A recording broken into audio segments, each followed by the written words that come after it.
Testing.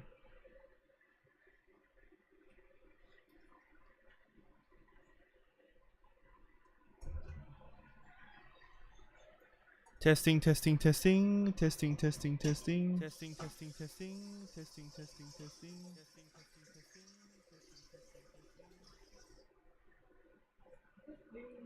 testing.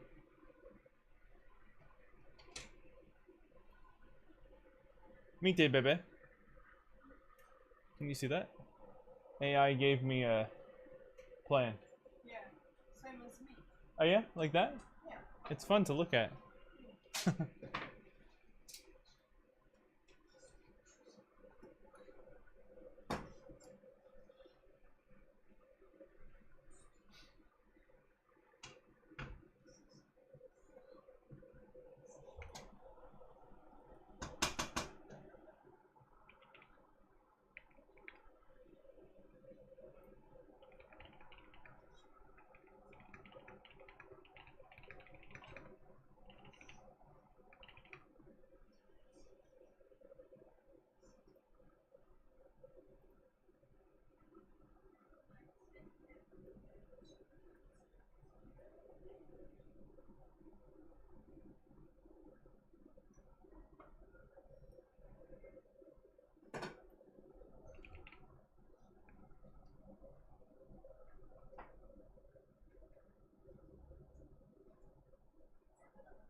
I don't know where to put this.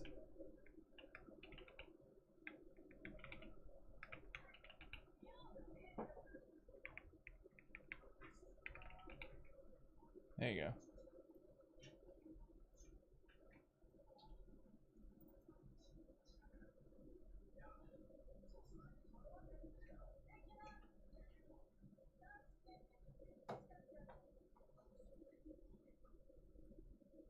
I hate that text. Ew, I hate that one too.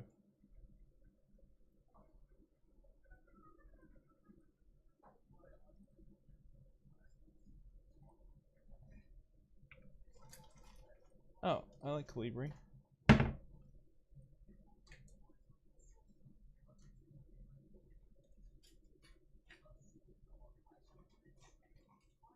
What if I should put this at the... This is a new thing I'm doing.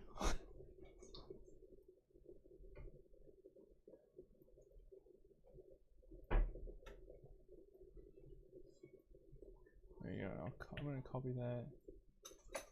Put it in here as well.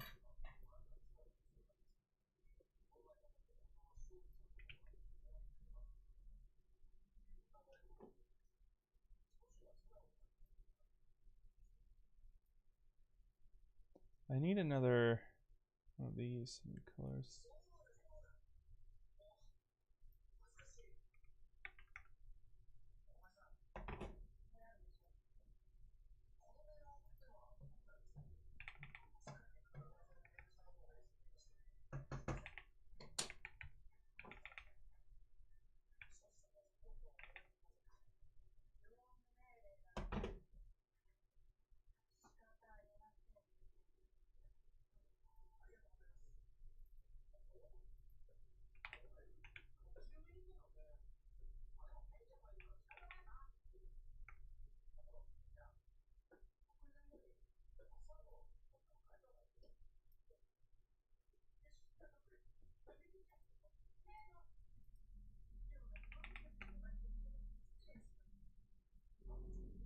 Shittereshimasu.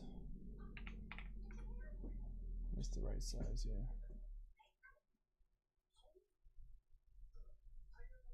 Hello. Well, we had to face the music actually. Nothing really happened to it.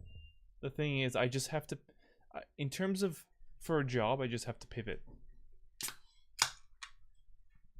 In terms of for money and a clear path to get a job, I just have to pivot. I'm not exiting.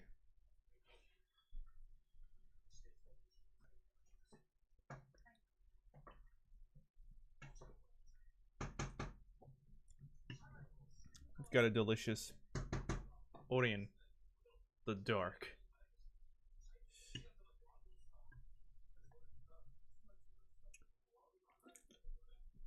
Yes, I'm still very much a developer at heart, but it'll take me like an hour to explain all the reasons why I have to transfer.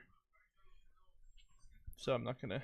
I actually explained it in my last video, so my last live. So I'm not gonna explain it again for now because I gotta focus and study.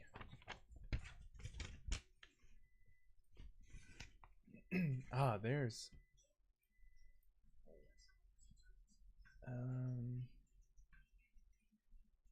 Oh, right. Okay. I will be right back. I need to do something real quickly. Bear with me. Bear with me, please. Can I duplicate this thing? No. Hold on one sec. I just need to type this in. One sec.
What?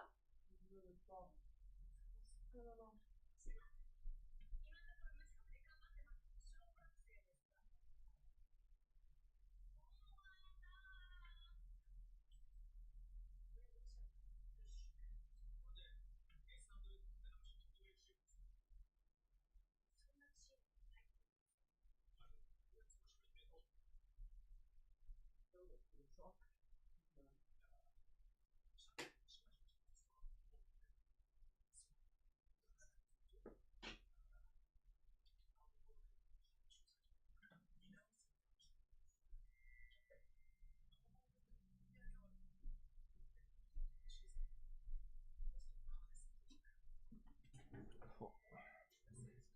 All right, I'm back. All right, let's document my process of becoming a cybersecurity professional. Where's my camera? There it is. We're back.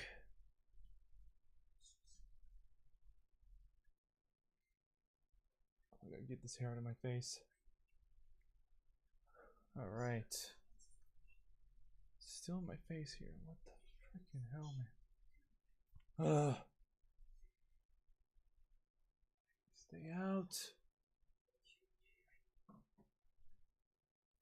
It still doesn't work. Not fully. All right, we are training. So if you feel like watching, let's do it. Watching and drinking. Right, my mic is a bit kind of in front of everything. Okay. Got my Japanese outfit on. Alright, so we're gonna be watching Messi Professor Messer stuff to learn cybersecurity here. So here we go.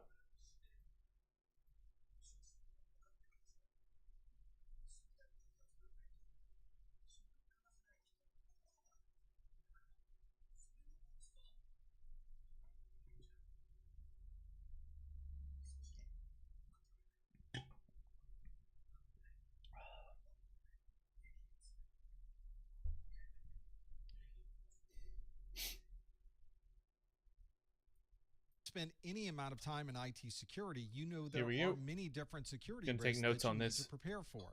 The attackers are looking for different ways to gain access to our systems, and we need to find different ways to prevent them from getting that access. So first set is security controls.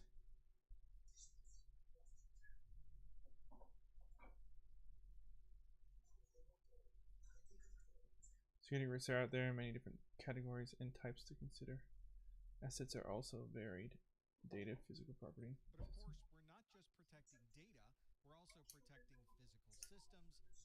I just realized I'm way too bright with this light on me up here. Might drop down to...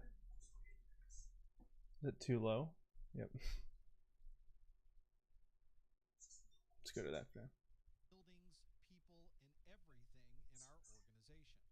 In this video, we'll look at different security controls and how they can be used to prevent events from occurring in the first place. We can minimize the impact of events that ultimately do occur, and in many cases, we can limit the damage if someone does find a way into our computing environment. Let's make a couple notes here on this. I don't need to note the first parts. Prevent security events. Minimize the impact and limit the damage. There you go. Through security controls. Security controls. Damage if someone does find a way into our computing environment. Let's look at some very broad categories of security controls. The first category we'll look at are technical controls. These are controls that we implement using some type of technical system. So if you're someone who is managing an operating system, I wonder if I should set up an Anki deck for this, so I can go through those constantly for a few days. we might set up policies and procedures within the operating system that would allow or disallow different functions from occurring. We can also put firewalls, antivirus, and other types of software into this category of technical controls. As a security administrator, I think so. Yeah.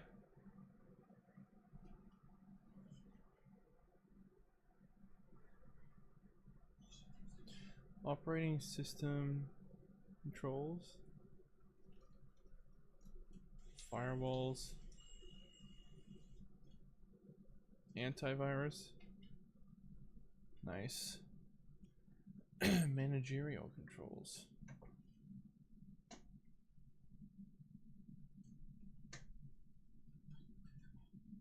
Technical controls, managerial controls. Technical are implemented using systems. Operating system controls. Use firewall, antivirus, managerial controls. Administrative controls associated with security design and implementation. Administrative controls associated with security design and implementation. What does that mean?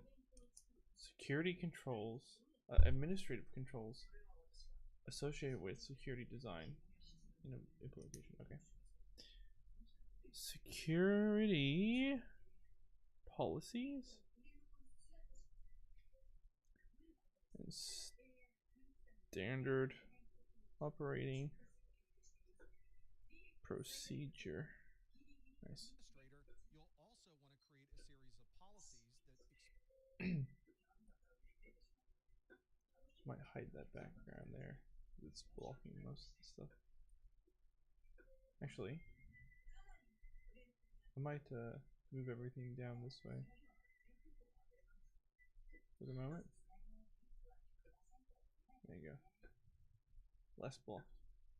explain to people the best way to manage their computers, their data, or their other systems. We refer to these as managerial controls. So if you are creating a series of policies and procedures, or you're creating an official security policy documentation, you'll often put these managerial controls inside of your security policies. You might also see these managerial controls implemented into day-to-day processes as part of your standard operating procedures. Another important control category are the operational controls. Unlike using technology to manage these controls, operational controls Maybe I should actually do this in Anki now that I'm thinking about it. Because I think I learn better with the repetition through Anki rather than reading through my notes. are using people to be able to set these controls. So if you have security guards at your place of work, you're doing monthly lunch and learns, or you have some type of posters or awareness program at work to help explain the best practices for IT security, then you can put these into the category of operational controls. And the last category that we have are physical controls. As the name implies, these are controls that would limit someone's physical access to a building, a room, or a device. This might be something like a guard shack, so you can check everyone coming into a particular area. Maybe there Let's do this.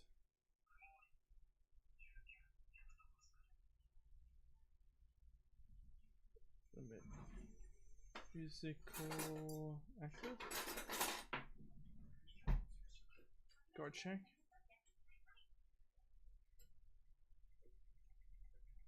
Fences. Locks. Badge readers, I think. Readers, yeah. Nice. are fences and locks to keep people out, or maybe you use badge readers to limit the access into certain areas within your building. So in this video, we'll focus on these four categories of controls: the technical, managerial, operational, and physical. And in this video, we'll look at a number of different control types and determine where we would fit certain control types into certain Ooh. categories. Okay. The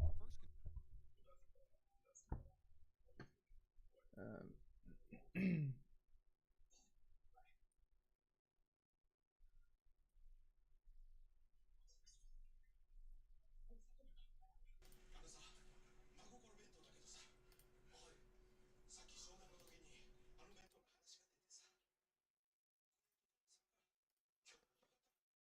Alright, preventative.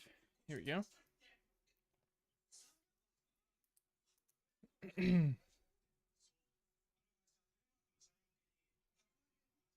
Preventative.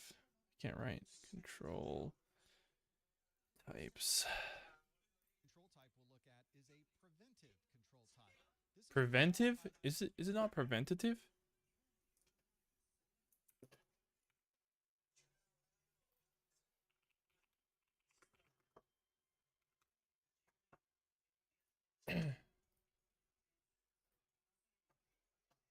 Oh, they're exactly the same.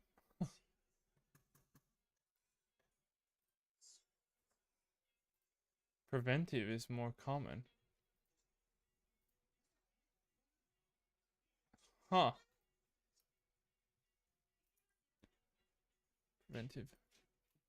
determine where we would fit certain control types into certain categories. The first control type This is a control type that limits someone access to a particular resource.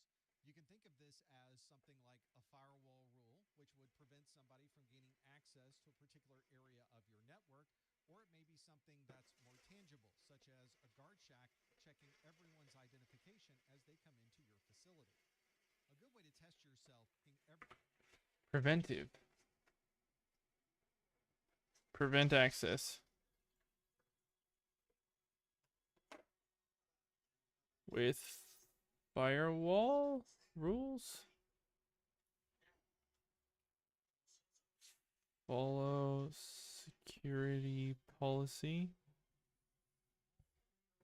Guard shack.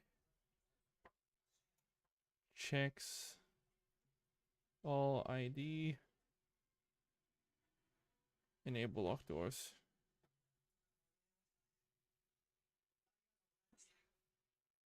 Lock doors. Door locks. That's what I meant. I meant that. everyone's identification as they come into your facility. A good way to test yourself with these different controls. I should make the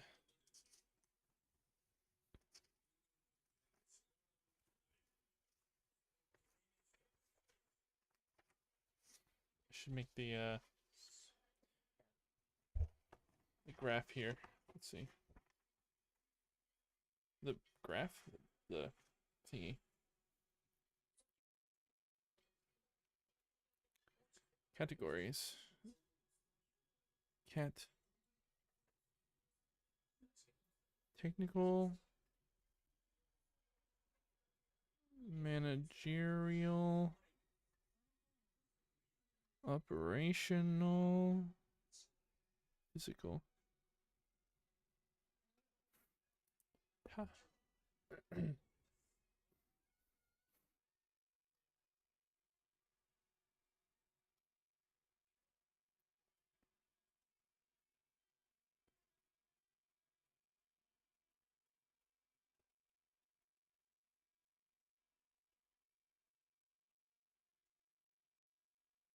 All right. What is this paper? Right. Drawing the lines here.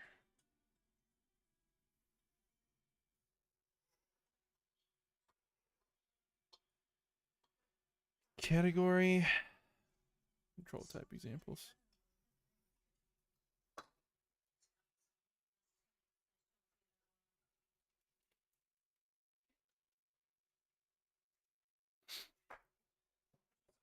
Oh wait, I screwed it up already.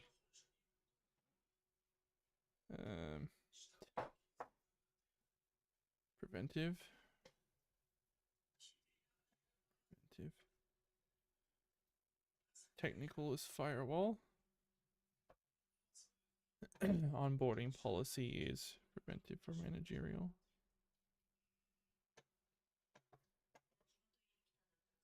Guard shack. Spelled wrong. Of course. Physical door lock.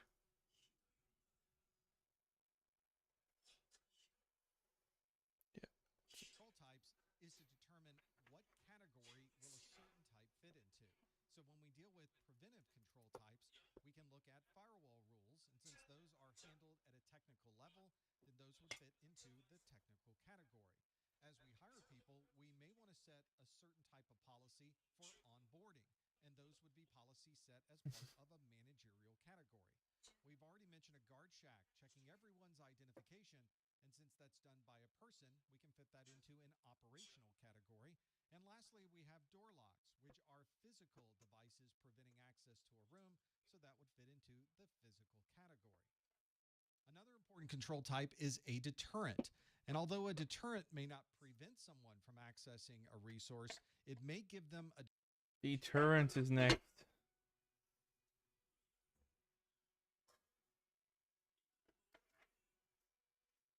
Control types. Discourage intrusion event.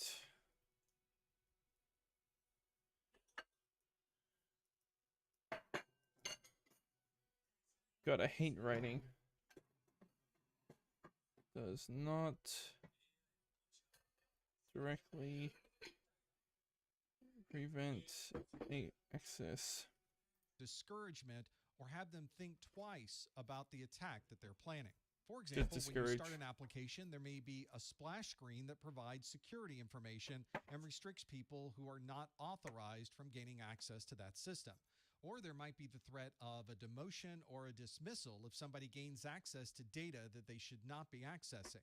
There might also be a front reception desk greeting everyone who walks in, or warning signs telling people that if they gain access to this facility, that there would be consequences. These fit perfectly into our 4 categories. A splash screen is a deterrent that fits into the technical category. A demotion is a splash would be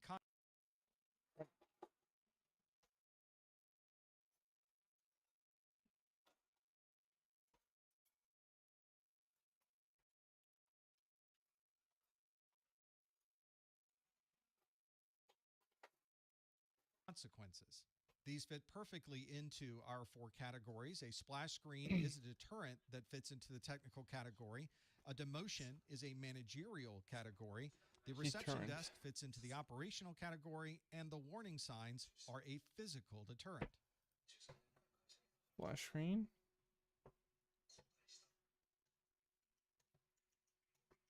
Demotion is managerial. Reception desk is operational.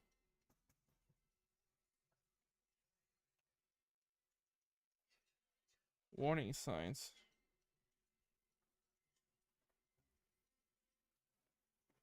All right. A detective control type can identify and in some cases warn us when a particular breach has occurred. This may not prevent access, but it would give us a warning and log information about that particular attack. An example of a detective control type may be a process of collecting, reviewing, and going through system logs, or you may be reviewing login reports about who's gained access to your system.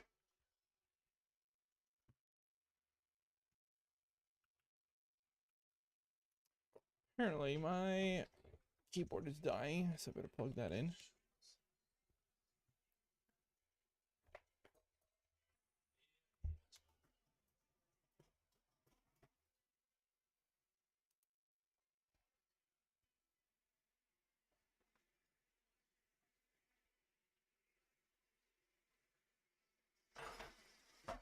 Active control type.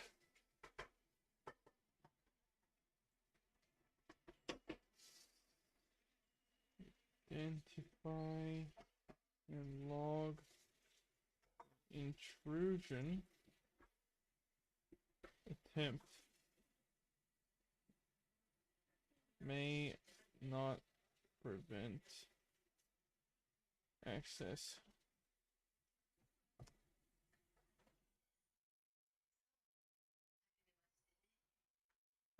Find the issue.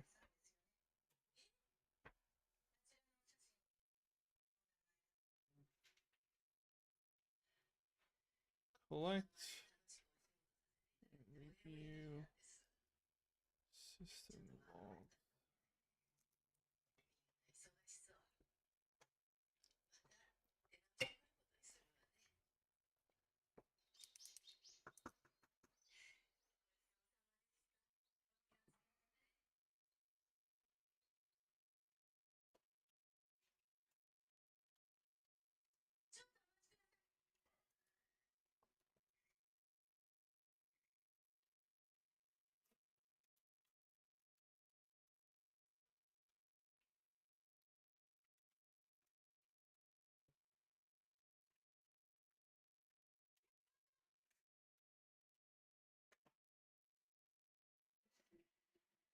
Hello.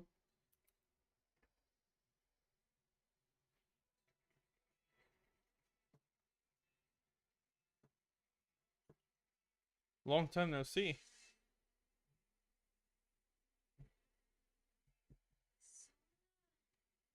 How long has it been since I was last here? A while, I think.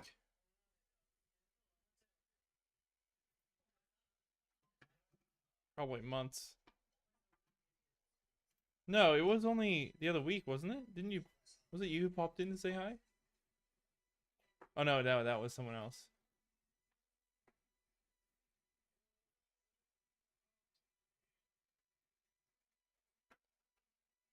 Systems.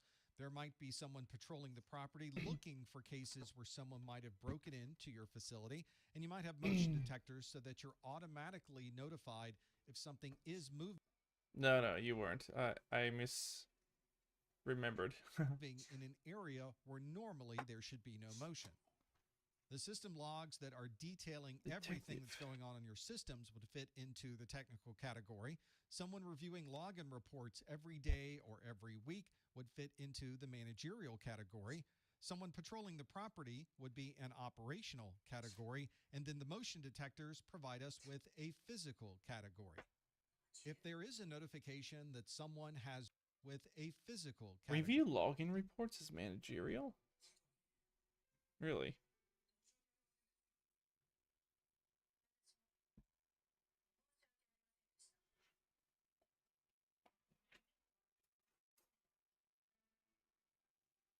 Participated in a hackathon today, but they ran out of time and now we have to wait for tomorrow. Oh, really? That's interesting. Okay.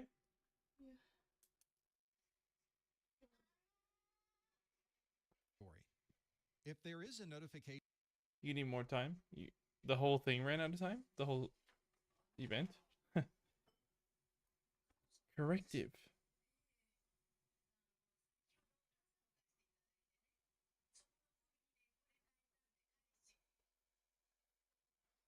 Apply a control.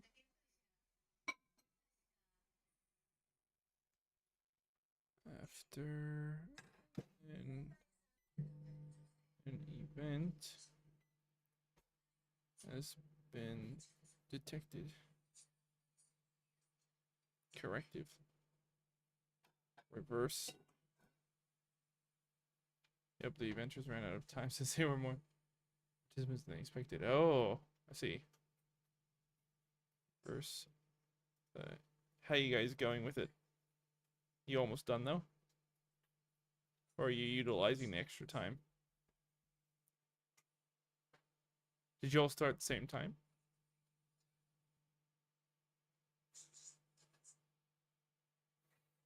Inioy. Okay. Arigato. that someone has breached a system or gained access into a certain area of your business, then you want to apply a corrective security control. A corrective security control is something that occurs after the event has been detected. This is sometimes able to reverse Well, that's good. What's a PPT? the impact of that particular event, or you may be able to continue operating with your business with minimal downtime thanks to these corrective controls. For example, if a computer has been infected with ransomware and it has encrypted everything on that system and made all of the data inaccessible, you can simply erase everything on that computer and restore it back to a known good system using your backups. You might also want to create policies so that if there are security issues or something unusual that you see happen, then those would be rolled up into an alert or some type of notification. And if you find that someone has jumped your fence or they've tried to get in through a door in your building, you may need to contact law enforcement to be able to correct that particular incident. And if something is caught on fire, you can grab a fire extinguisher and make sure that that fire doesn't spread any further, thereby correcting that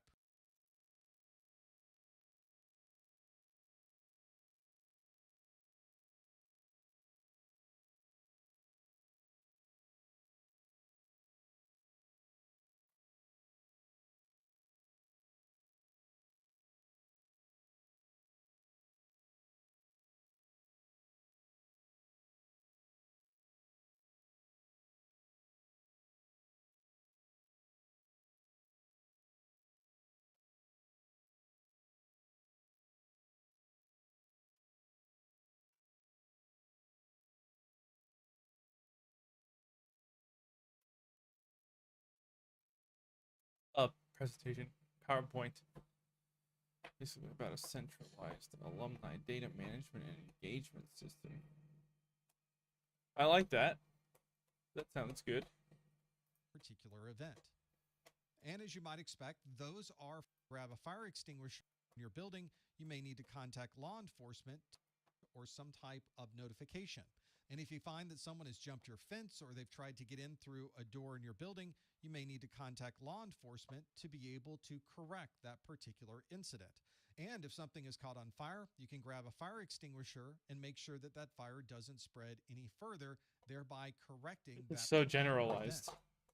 And as you might expect, those are 4 events that certainly fits into the 4 categories that we have. For example, recovering from a backup would be a technical category. Being able to have policies for reporting issues when they occur would be in the managerial category. Contacting authorities for some type of legal issue would be an operational category. And your fire extinguisher is a physical category. You might also find yourself in a situation where a security event has occurred, but you don't have the resources or means to be able to reverse what that particular event has caused. In those cases, you may want to use a compensating control type, which provides you with using other means in a way to control that particular security event. This may be something you use on a temporary basis until you're able to put together a plan to resolve the overall security incident. For example, you might Control using other means. What does he mean by that again? Particular event category. You don't have the help in a situation where, and your fire extinguisher is a physical category. You might also find yourself in a situation where a security event has occurred, but you don't have the resources or means to be able to reverse what that particular event has caused. In those cases, you may want to use a compensating control type, which provides you with using other means in a way to control that particular security event. This may be something you use on a temporary basis until you're able to put together a plan to resolve the overall security incident. For example, you might have an application that is important for your organization, but the application developer has told you that they've identified a significant security vulnerability in that software. Since the application developer... Prevent the exploitation. Firewall blocks a specific app instead of patching the app. What degree are you doing again? Data science? What was it? Computer science or something like that? Implement a separation of duties.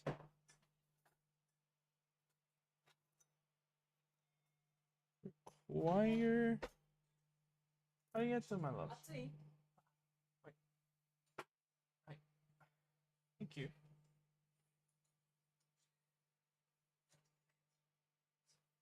Tissue? It's not dripping. It's okay.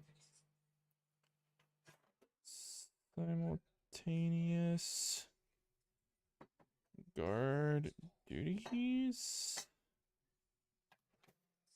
Bachelor of Technology and Computer Science. Oh yeah. Oh yeah, cool.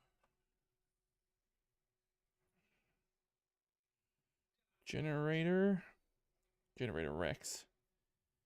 After power outage. Is going to provide you with a patch sometime in the future. You may want to set some type of firewall rule today that would prevent somebody from exploiting that particular vulnerability. Or this might be a case where you can separate different duties between different individuals and limit the scope of any type of security concern. Or you might have multiple security guards all working at the same time to make sure that no single security guard has there's one more access to everything in your environment. I don't have enough space. And if you lose power in your building, you might want to have a generator so that while you're waiting for main power firewall to be restored, you can compensate by turning on your generator. Those are our 4 different categories. Block instead of Patch. Separation of duties? What did he say about of that? a building of security concern.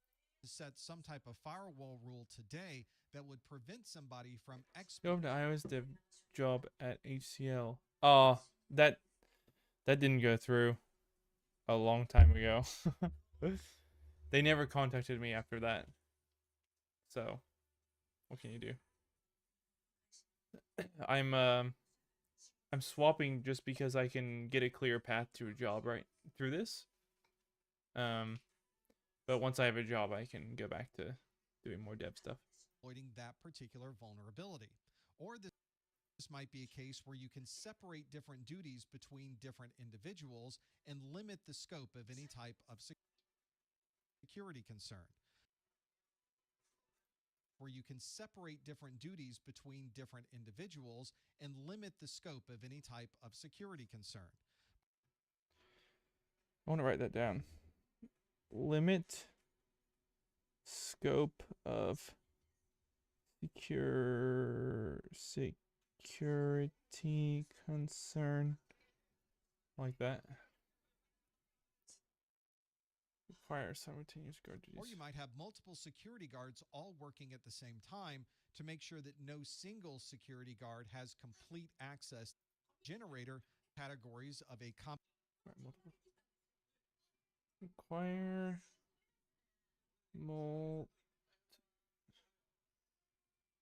six staff. I gotta do some shorthand. I can't write all this. Typing is easier. Power generator. Compensating control. We have Here's a one more category of blocking that traffic instead of patching the application. I'm of the belief that there won't be many jobs in fields like cybersecurity, systems engineering, network engineering, junior devs. I'm wrong though. Well, actually, I've been doing a lot of research about this. What I can tell from my research, could be wrong. What I can tell is that there's a lot more jobs being generated by AI in cybersecurity, and a lot of jobs being removed by AI for developers. So, also, to be fair, I'm also going into a very underserved area of cybersecurity that a lot of people don't have a job in, or don't try to get a job in because they're not that interested. Maybe a separation of duties for the people that work in your organization, and that fits into the managerial category. You might require multiple security staff working simultaneously, and that would be the operational category. And lastly, having a power generator to compensate for a power outage fits into the physical category. The last control type we'll look at is a directive control type. This is a relatively weak security control because it is one where you are directing someone to do something more secure rather than less secure. For example, you may require everyone to store sensitive information. Just wait. Jeez, direct a subject towards security compliance. A relatively weak sec control. Do this, please. Store all sensitive data, or just data, in a protected folder. This seems very obvious, but at the same time, I don't know anything about cybersecurity. I just know computers relatively well. Compliance policies and procedures. I don't know how it works in a company, you know. Train users on proper Deck policy. Post sign for auth personnel only. Yeah, nice. So the last one, into you got a directive. protected and encrypted folder on their system.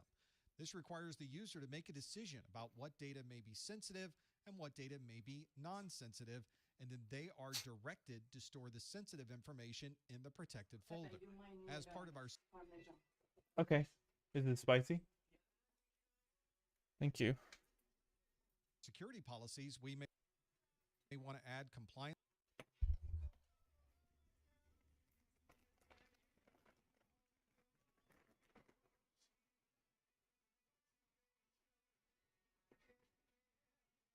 Thank you.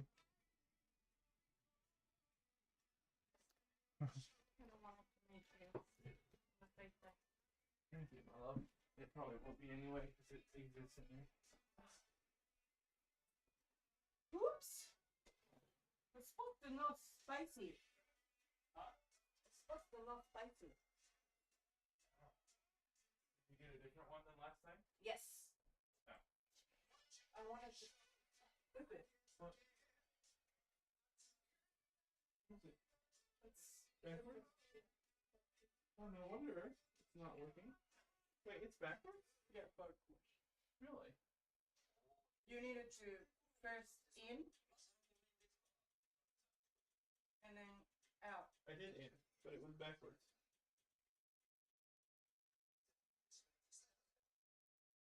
But it was, oh, maybe it's in the mixing.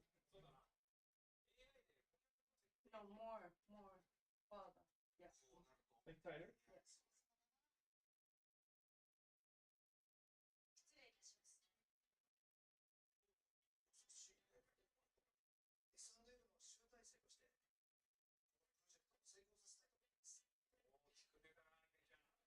Is that better? Yeah. Is that right? Mhm. Okay. Pocket. Nice. Hello. I'm here. I'm here. Policies and procedures so that everyone understands the proper processes Tried to fix my use outfit. for security in your environment. You might also train users on what the proper security policies might be. And another example of a directive control may be a sign that you put on a door that says authorized personnel only. There might not be a lock on the door, but the sign saying authorized personnel only directs people to either enter or not enter that particular door. So to summarize these, our files. Let's do this. File, summarize. File storage policies. Compliance policies? Really?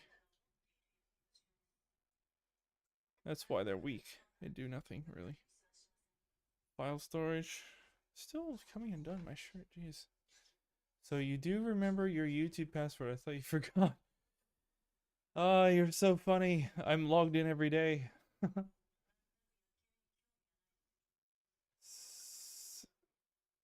Security policy training sign auth personnel only. Bring up the aliens. All right, I think that's the Storage policies will direct people This to video. this technical category. A compliance policy fits into a managerial category. Someone performing a security policy training course would be a directive control type fitting into the operational category. And a sign on a door that says authorized personnel only fits into the physical category. The examples I provided for the different security controls and the categories where they fit are simply one single example. You can probably think of a number of different examples that you could fit into. I do not like writing notes. I think I might get my laptop out for this. I hate this. I think I might put it into my Anki. I'm studying for the CompTIA test thing right now. I'm transitioning over to cybersecurity for the moment. Any of those squares. Got to get some in our certifications. matrix. You could probably also think of different security controls that might fit into a different category of control or a different type of control. You might also find as our technology changes and our security processes evolve that there might be new control types that we could fit into our Drop it. Let's watch FC file today. What? What do you mean? There's none. chart. And of course, They haven't released all of them. not everybody uses the same security controls. So the ones that you use in your I don't know if you can handle it. Even you can't handle it. Yeah, I'm sweating. Oh, I'm fucked then. your organization may be very different than someone else's organization. I didn't mean to. Thank you, Professor Messer. Thank you. Next. I'm not gonna take notes. I can't do this. I hate the notes. I don't even think it works for me. I just like can't even focus on the content. It's also some I'm traumatized. I mean, I've seen some of them. I'm not gonna put it on here. I'll get banned off of YouTube, guaranteed. Then I'll really lose. I won't just lose my password. I'll lose my account.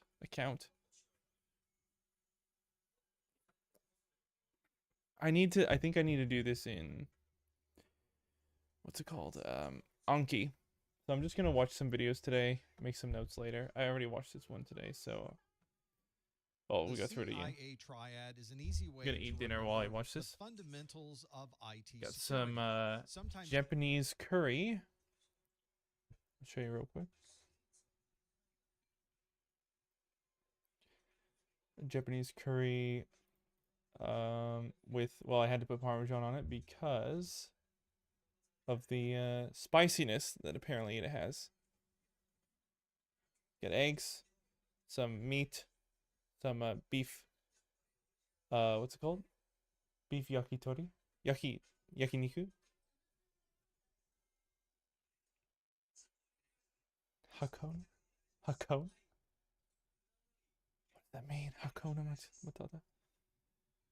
Right, so do you guys want to see his video while I'm watching it, or I can actually mute him? you'll see this referred to as But you the can hear him or you can watch AIC him. triad to differentiate it from Do you like the big camera better? organization in the US called the Central Intelligence. I'm doing this new fun thing as well. Every tip I take a drink.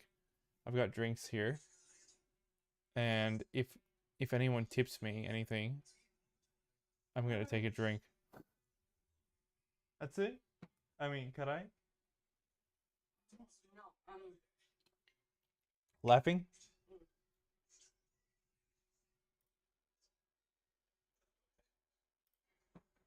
Agency.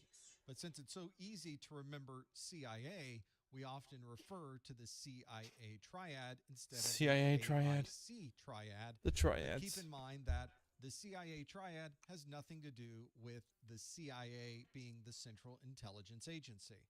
The C in the CIA triad is confidentiality. We want to prevent someone from gaining access to private information. We need to provide that information in a confidential way. The I in CIA is the integrity, where if we're sending information from one person to another, we want to be sure that the recipient really is receiving exactly what I mean, it was really sent fits the from CIA the idea. origination. And lastly, the A in the CIA triad. What? Oh, take a sip? Take a drink? Triad refers to availability. Obviously, we want to be No, sure I can do it for free as well. I am doing it for free. that all of our systems remain up and running at all times, even if we're implementing some type of IT. But I'll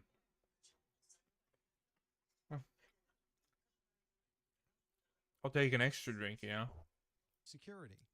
You often see the triad Like, I could possibly be drunk on this channel.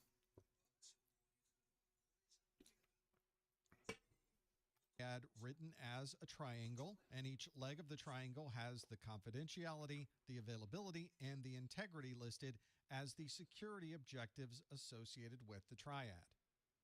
One of the biggest challenges we have in IT security is making data available to others. One of the biggest challenges security object.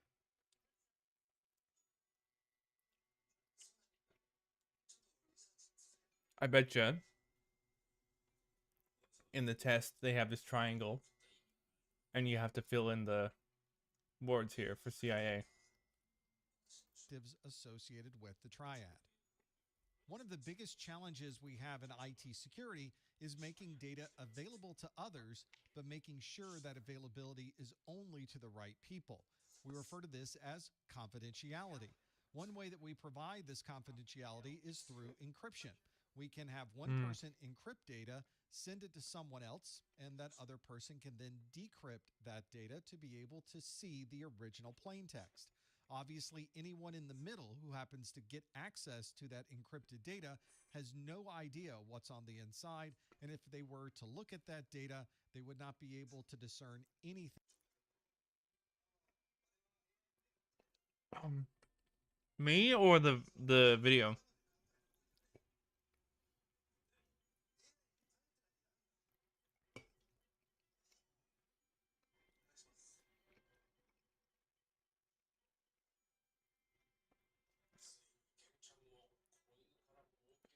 You want to hear what he's saying more? Or is it me that's low?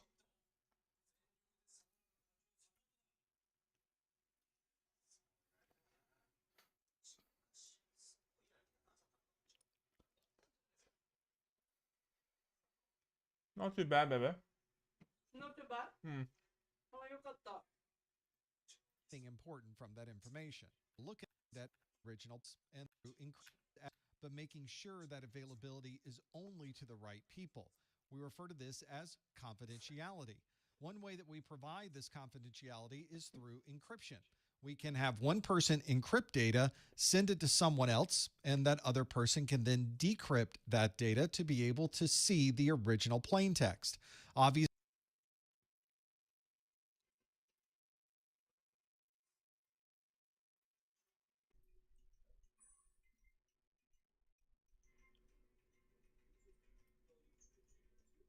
How's that? Is that better? Bit better. anyone in the middle who happens to get access to that encrypted data has no idea what's on the inside, and if they were to look at that data, they would not be able to discern anything important from that information. Another common way to provide confidentiality is to set limits on what someone may have access to. We commonly do this with access controls. We can limit who might have access to. I'm so hot, the food.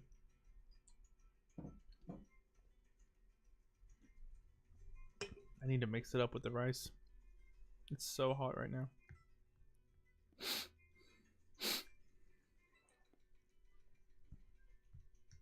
Whew. So hot that I can't even taste it. Tastes like hot food. Tastes like hot items. LGBTQ? What do you mean support?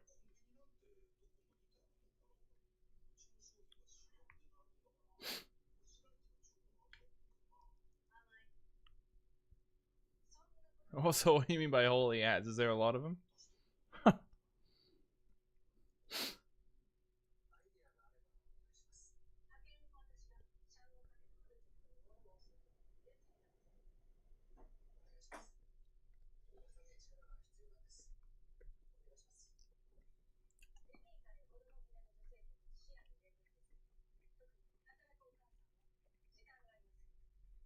Certain types of information. For example, this might allow someone in the marketing department to be able to see all of the marketing presentations and be able to make changes to those, but it would prevent all access to any of the accounting information of the organization. And if you've ever had to provide additional authentication factors when logging into a system, that's another type of confidentiality. Someone would not be able to access an account unless they had the proper authentication credentials, and adding those additional factors provides more confidentiality. When we're receiving data from a third party, we'd like to be able to verify that the data that we have received Not gonna lie, the first video was like bonkers. Is exactly the same data that was sent, and that nobody has made changes to that data while it was traversing the network. We're able to do that by using methods of It's okay. integrity. Way better. I'm not gonna be able to eat without cheese. For sure. Hmm. Okay. I'm gonna buy tomorrow cheese. We have cheese. Yeah, but is it okay? Yeah. Can I take a bit more actually? Cheese? Yeah, cheese.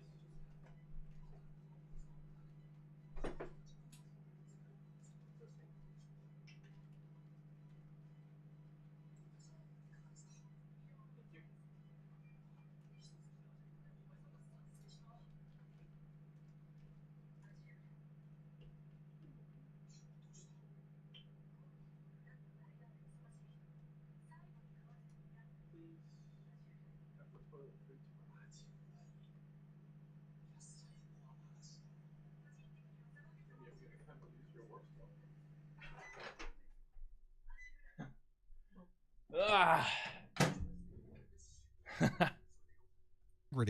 One way to provide integrity is by hashing. The person sending the data will create a hash of the data and send you both the data and the hash at the same time. When you I think the further I get into this, it's gonna sound weird, but I have a prediction. The further I get into this course, the more I'm gonna understand. Not because he explained more, but it's just gonna be, I don't know, that first one was a doozy. It was just like anything is possible. receive the data, Yo, what's up?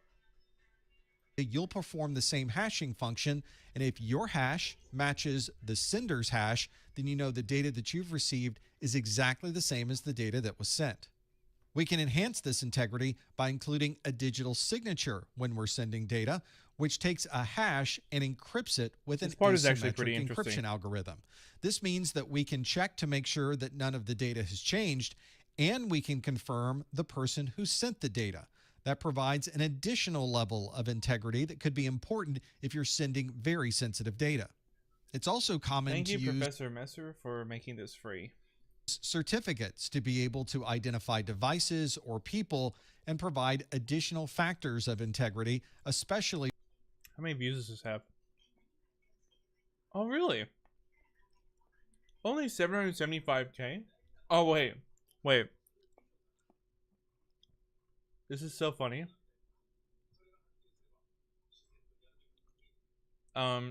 We look at his courses. Like, how to pass, right? You look at this. I had a look at this the other day. So funny.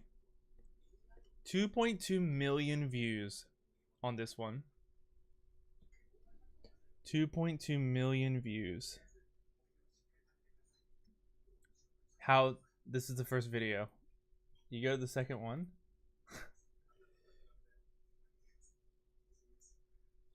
1.2 million views. It went down by like a million.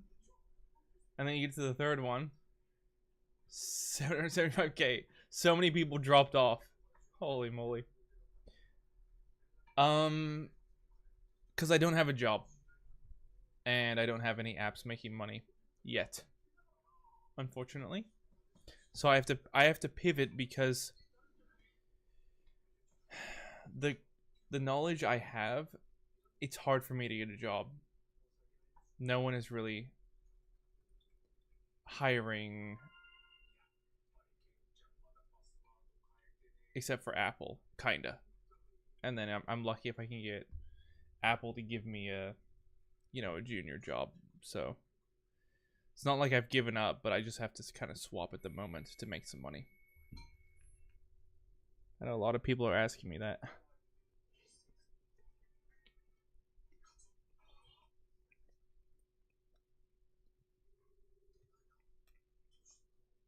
When you're transferring data from one device to another. And lastly, we have the concept of non-repudiation. This means that we have proof of integrity and we can confirm without a doubt that the information that we've received really did come from the originating party. If you've done any work in information technology, you know how important it is for your systems. Getting into a job as a developer right now is really difficult because of AI. Getting into a job as a cybersecurity specialist is really easy right now because of AI. It's reversed the system. To be available. Availability is that leg of the CIA triad that ensures that people have access to the data that they'd like to view.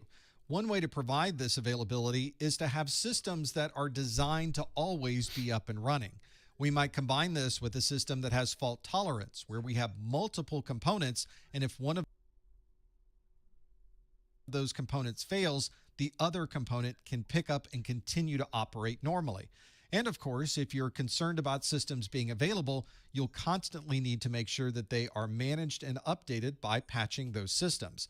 This ensures that the systems are always as stable as possible and that we can close any existing security holes, preventing someone from gaining access through some type of exploit.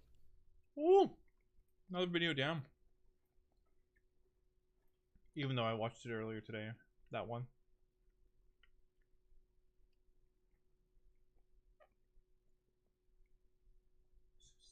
One of the important foundations of... Wait. Is that the Python colors? One of the important foundations of cryptography is ensuring that when someone sends I like his shirt color. data to a third party, that third party is able to verify that that information really came from the sender. This is something that we think of all the time as part of a contract. We sign a contract at the bottom. It's our name. It's our signature. And if somebody was to look at this contract later, they could see our signature and could reasonably say that the contract was signed by us. Just like our sign. This is me real time getting ready for the CompTIA exam. Contract, we have a similar set of features in cryptography. And today we'll look at how this non-repudiation works using proof of integrity and using proof of origin with high assurance of authenticity.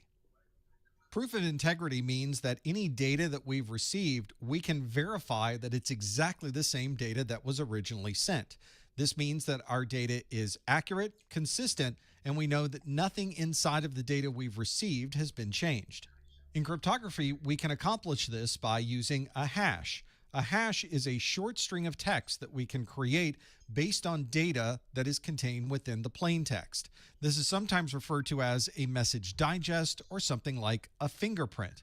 This means that if anything changes with that data, we'll have a different fingerprint or a different hash. This is the same as an actual fingerprint. If the person changes, you'll see that the fingerprint is very different. Although a hash is very good at verifying the integrity of the data, it doesn't associate that data with a particular... I actually learned a lot of this recently. I took a CS50 course on YouTube. It was free.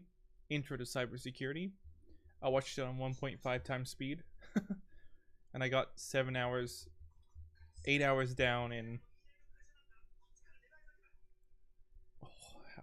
How fast did I do it? I don't know. Whatever 1.5 times speed is on that. individual. Couple hours. Probably like 4 hours? 5 hours? 4.5 hours? We can verify that the data that we've received is... What was your university major? Just saying because I'm almost getting into uni and I'm deciding what to study. Right, well don't follow me because if you want to get into tech, don't do what I did. I did Bachelor of Science, went to marine biology. I had a very different life before here. I was gonna go into marine bio stuff, so but I was in marine science at first, and that was a bit more technical. It had some coding in it, ocean modeling, ocean seafloor modeling. If you want to go into tech, get the data science, what is it called? Computer science degree. because that's what everyone's looking for.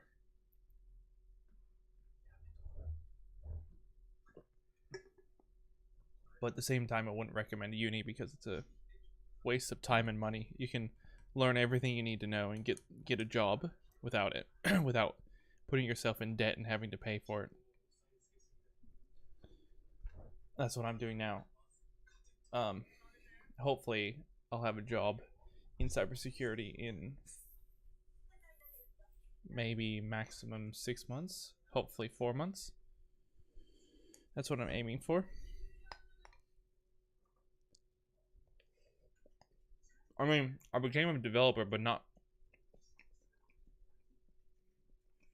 It's hard to get a job. It's too hard to get a job in it. It's exactly the same as the data that was sent, but we can't verify who sent the data. However, there are ways to provide that additional integrity. We'll talk about those in just a moment. Let's see how this hashing works by using a practical example. There is an organization called Project Gutenberg on the internet, and they have published the Gutenberg Encyclopedia. I downloaded volume 1 of that encyclopedia, and it's 8.1 It all depends on what kind of job you want to go in, though. megabytes of data. And then I ran an application that took all of that data and created a hash or a fingerprint of that particular encyclopedia volume 1. And here is the exact hash that I've created from that volume. Now, if I was to change one character inside of that file anywhere, although the size of the file is exactly the same after making the change, somewhere in that haystack of data, there is some type of difference. But it would be very difficult for a human to read through all of that data, 8.1 megabytes of text, and somehow determine where that individual change might be. But if you perform a hash of the changed data, you'll see that the hash value that I create is very different than the hash value that was original. So if I have downloaded this file, perform my own hash, and compare it to the original, I can see that something has indeed changed with this particular volume 1 of the Gutenberg Encyclopedia. At this point, we might want to download again to see if we happen to get a corrupted or modified version, or perhaps we perform a diff or a comparison between those two files to see exactly where the change might be between the original version of the volume 1 and the version that we received. By using these hashes, we're able to provide proof of integrity. We know if anything was changed when the information was sent from the original sender. But we can also add to this an additional level of integrity called proof of origin, where we can verify the person that sent the data to us. Sometimes you'll see this referred to as an authentication when we are looking at the source of the message. By using a digital signature, we provide non-repudiation. So not only do we know the person that has sent that data to us, but anyone else could examine this transaction and verify that the information we received really did come from the sending party. Just as someone can use a pen and paper to sign a contract and send it to you, in cryptography we use a digital signature. This digital signature uses a private key that is only known to the person who's sending the data. No one else has a copy of this private. In the future, I'll probably, well, I don't know, if I go far enough with this, I probably won't swap jobs, but like, I do have a lot of interest in like app security, but I don't know how well that job's gonna play out in the near future either. Key. To verify that private key was used, we use this job that I'm going for, or that I'm aiming for right now. It's not exactly cybersecurity, but I mean it is cybersecurity, but it's like one of the many branches, obviously. But it's a section where most people don't go into, and it can't really be done by AI as far as I'm aware. The public key associated with that private key. Not this stuff though. This stuff is like basic. Well, it also can't really be done with AI, but this is basic for CompTIA. And that way we can assure that the information we received is not only the same as what it was sent, but we know that it had to be sent by the person who provided the digital signature. In practical terms, adding a digital signature to a document is usually created by clicking a box that says add a digital signature. And a lot of cryptography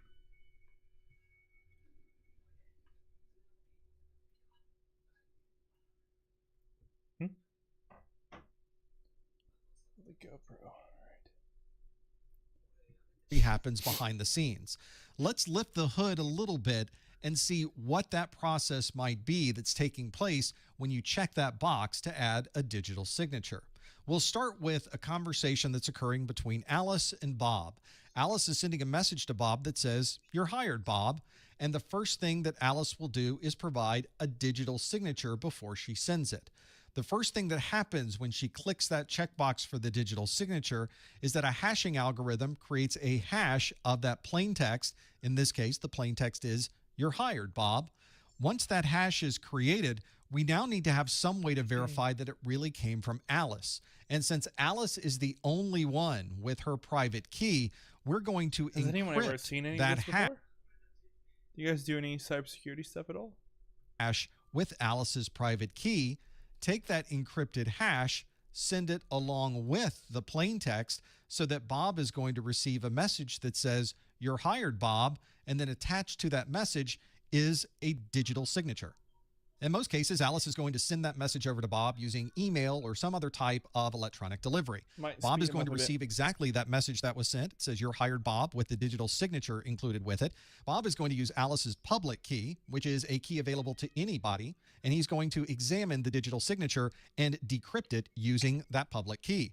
Once that decryption takes place, we have the original hash that was created of that plain text message. And at this point, Bob wants to see if the hash that was in that digital signature matches the hash of what he received. So they're always playing that song. Is it the theme song? he's going to perform the same hashing function that Alice originally performed. Bob is going to take the original plain text, run it through the same hashing algorithm to come up with a hash of what he received. Bob can now do a comparison to see if the hash that was included with the digital signature is the same as the hash that he manually created from the plain text. And if that matches, we not only know that the information we received is exactly the same as the information that was sent, but we know that it had to be sent from Alice.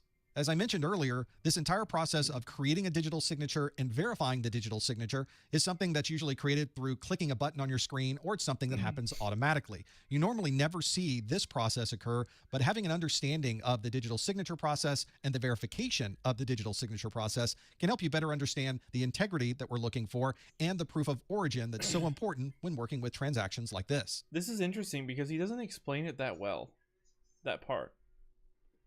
But the CS50 guy, he does. Next. This is the one I got to earlier today, but I'll watch it again. And the other one. We're all very familiar with the login process. You put in your username, your password, there might be some additional authentication factors, and if all of those are correct, you gain access to resources on that system. This process begins with identification, where you claim to be a particular user on that system. The check between your username, your password, and the other authentication factors is referred to as authentication. This proves that we really are who we say we are because we... One sec, I got a dramatic message.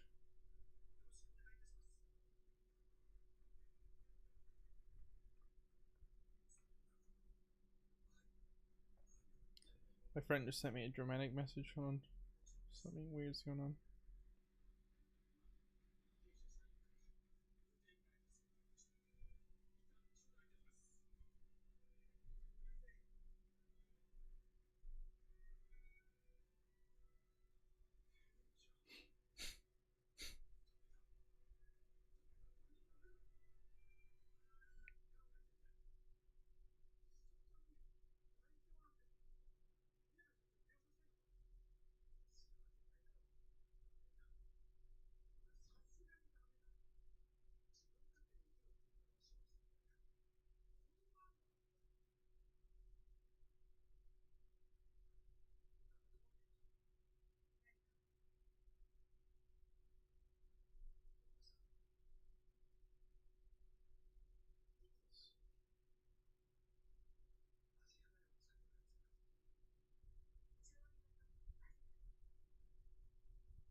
go. Knew the secret password, or we had some additional authentication factors that we could use to help prove that we are that person. Now that we've identified who we are, we now need to determine what type of access we have, and that's done through authorization. If we're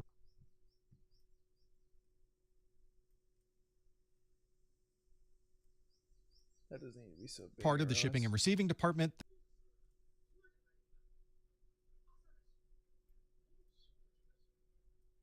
then we should have access to systems that should only be available to shipping and receiving, and we should not have access to information that might be in the finance department.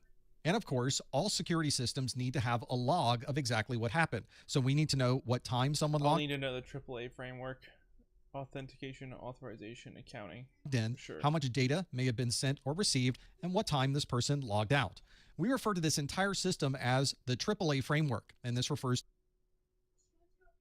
to authentication, authorization, and accounting. Let's have a look at a practical example of using AAA. What's accounting We're again? to see how Resources you guys logging. much data need to have access to a log of exactly what happened. So we need to know what time someone logged in, how much data may have been sent or Account received, for the- and what time this person logged out. It's not. We refer to accounting this entire accounting, system but- as the AAA framework, and this refers to authentication, authorization, and accounting. Let's have a look at a practical example of using AAA. We're going to use the example of logging into a VPN server. In this Another case, it would be a interesting, firewall or VPN setup here. concentrator I in like the middle. these You're on one side things of that that he does here. It's concentrator, really and you interesting. need to use AAA to gain access to an internal file server. So we'll start with our client on the internet, and we'll access the VPN concentrator, which prompts us for a login. So we're going to provide a username and password and send that information over to the VPN concentrator. The concentrator itself doesn't have any information about usernames, passwords, authentication factors, or anything else. And in most organizations, all of that information is stored on a central server, and we refer to that as a AAA server. This AAA server is going to receive the request from the VPN concentrator asking if the username, password, and other information that was provided matches some type of user in the database. And if the match is true, it sends back One black information to dot. the concentrator and says those credentials are approved. At that point, the concentrator knows that we really are the person we claim to be, and it allows us access into the internal file server. As a security professional, you'll be responsible for managing the security on hundreds or perhaps even thousands of separate systems. And in many cases, you'll never have physical access or even be able to see where those systems might be because they may be located anywhere in the world. So the question now becomes, how can we verify that a computer trying to connect to our network is a computer that's authorized to be on our network? This computer by itself obviously can't type a password to prove who it might be. And in most cases, you probably... Sorry, 1 sec. How long is the next video? 6 minutes? 10 minutes? I'll see if I can get through at least like 2 more wouldn't want to videos store a after this. password on one of your systems out in the field anyway. So how can you really confirm that that system is allowed to be on our internal network? How do we provide that How can additional you? authentication? In many cases, we use a certificate that we put onto this device that is digitally signed, and we check that authentication during the login process. This allows anyone needing to provide that verification with a way to confirm that that really is a company-owned laptop. Put a digital certificate on the device. Authentication. In many cases, we use a certificate that we put onto this device that is digitally signed, and we check that authentication during the login process. This allows anyone needing to provide that verification Wonder with a what the way to way is to confirm do that that that. really is a company-owned laptop. I am watching the CompTIA SY0-701 Security Plus training course. It's just there, up here. It's for the latest training course, for the latest CompTIA Security exam. This could be on a VPN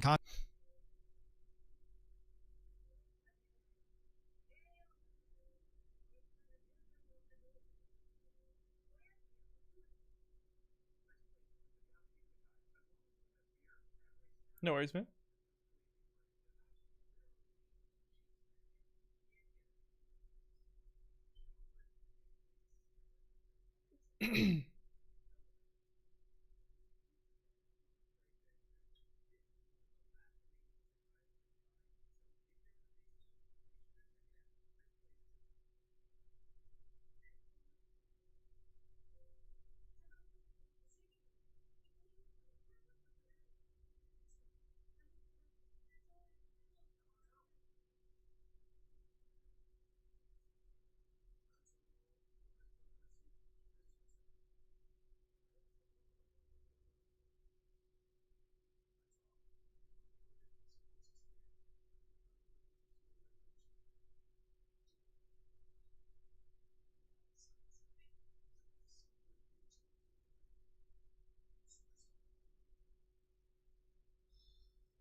Thank you, brother.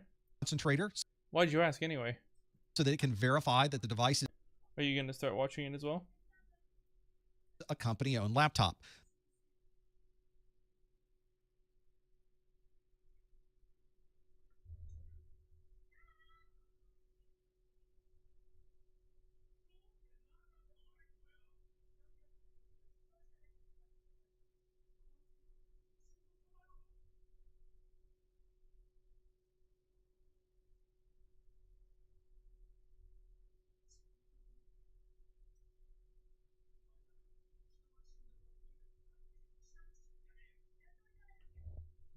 This could be on a VPN concentrator so that it can verify that the devices coming into the network really are company devices, or perhaps it's management software that can validate that end device that may Oh, nice, nice.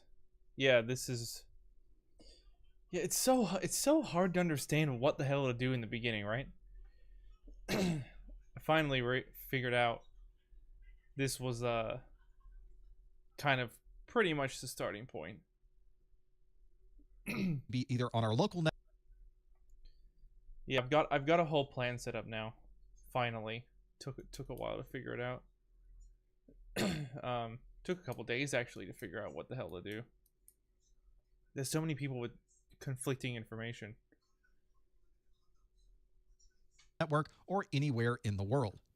The process for creating the certificate is relatively straightforward, but the one thing that you must have in your environment is. But I do know that we need to start building something, so like a home SIEM environment, and depending on what job you want to go into, start doing shit with that server that you make on your computer. Whoa, boys, 69 views. Nice. Look at this, 69. I'm hilarious. Something called a certificate. Be either on. Yeah, I can't believe I missed 6-7. W number, yeah.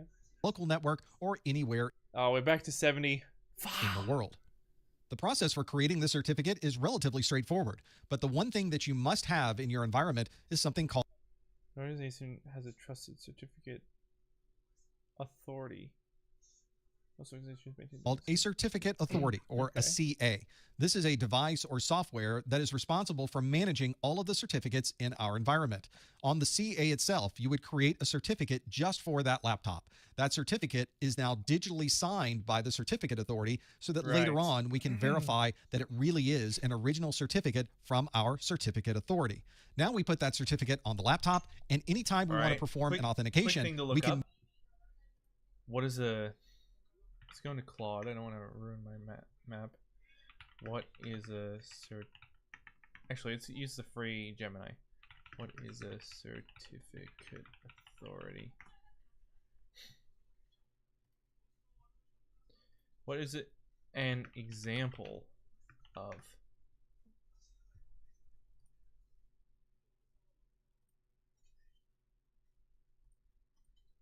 Commercial CAs, large publicly trusted companies, businesses, non-profit, provide free automated digital certificates. Huh. So they're big ass things set up. Interesting. Alright, now I'm gonna remember that because that was insane to learn. Use that certificate as an authentication factor and verify that it really was digitally signed by the certificate authority. So as part of your security infrastructure, you would have a certificate authority. That certificate authority itself has its own certificate that was signed by a root CA. We also have our laptop in the field, and we have previously created a device certificate just for this machine, and it has been signed by the CA. Once we know the CA certificate and we know the device certificate, we can then compare these two certificates, and we can see that our device certificate was signed by the certificate authority that we trust in our security infrastructure. And we know the device certificate, we can then compare these two certificates, and we can see that our device certificate was signed by the certificate authority that we trust in our security infrastructure. Compared, okay. Now that we've gone through the authentication process, how do we authorize that device to have access to resources within our network? We would do that by using an authorization model. And there are many different authorization models to choose from. We have a big list of these later on in the video series in section 4.6. We would commonly authorize users and services to have access to certain types of data and applications. The challenge here is, how do you create this relationship in a form that's able to easily scale for tens, hundreds, or even thousands of users? In many environments, we accomplish this by taking the users and services and putting an authorization model right in the middle before you access the data and the applications. These are commonly defined by roles, organizations, attributes, and many other types of characteristics. Interesting. Let's say that you had no authorization model at all. We would create a series of rights and permissions where the user has rights to access the resource. The problem is that this doesn't scale very well. Let's take an example of somebody in the shipping and receiving department. This is someone who needs access to a large number of systems, a lot of data. Maybe there's tracking information, shipping labels, databases of customers, and we would create separate rights and permissions so that anytime this person logged in, we would need to give them rights to create a shipping label, track a shipment, view monthly shipment reports, access customer data, and perhaps anything else they need for their day-to-day operations.